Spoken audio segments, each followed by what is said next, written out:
대단히 오래된 이야기다. 어느 반에 집단 따돌림을 당하던 여자아이가 있었다. 못생긴 것은 아니지만 조금 더럽다는 이미지 때문인지 어느샌가 같은 반 남자아이들에게 왕따를 당하고 있었던 것 같다.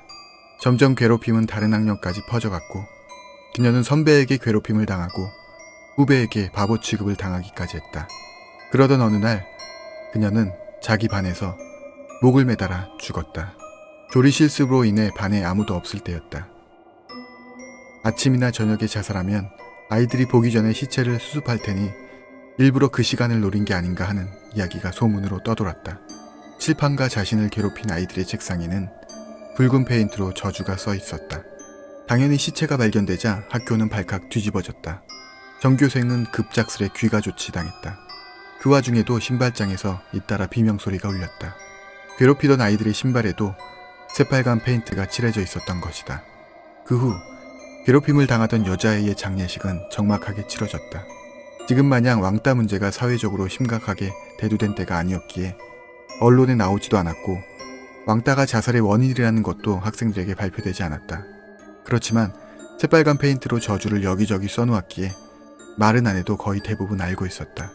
얼마 후 학교는 아무 일 없었다는 듯 다시 정상적으로 수업을 시작했다. 하지만 사건이 일어난 반 아이들은 얼굴을 잔뜩 찌푸렸다. 그도 그럴 것이 사건이 일어난 반에서 그대로 수업을 진행한 것이었다. 벽에 칠해졌던 새빨간 페인트를 가리기 위해 벽 도배를 새로 해서 부자연스럽게 그곳에만 새 벽이 되어 있었다. 그리고 그 반에 귀신이 나온다는 소문이 돌기 시작했다. 그러던 어느 날 여자아이를 괴롭히던 상급생 한 명이 옥상에서 뛰어내렸다. 그 후로도 자살은 계속되었고 결국 졸업할 때까지 같은 반에서만 서너 명이 스스로 목숨을 끊었다.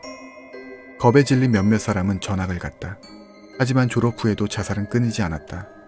성인식 날 오랜만에 모였을 때 그 반이었던 친구에게 듣기로는 도대체 어떻게 한 것인지는 모르겠지만 죽은 그 여자아이에게 온갖 저주가 적힌 편지가 날아온다는 것이다.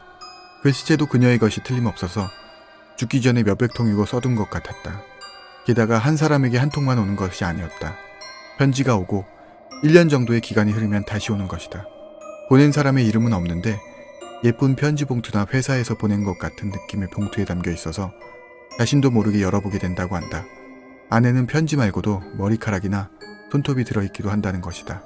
그리고 그 편지에 계속 시달리다 못해 정신병자가 되거나 스스로 목숨을 끊는 녀석들이 속출한다고 했다. 귀신이 된 그녀에게 언제나 감시당하고 있어 라고 말하던 녀석도 있었다고 한다. 게다가 아무리 이사를 해도 편지는 따라온다는 것이다. 실은 그 편지는 내가 보낸 거지만 말이다.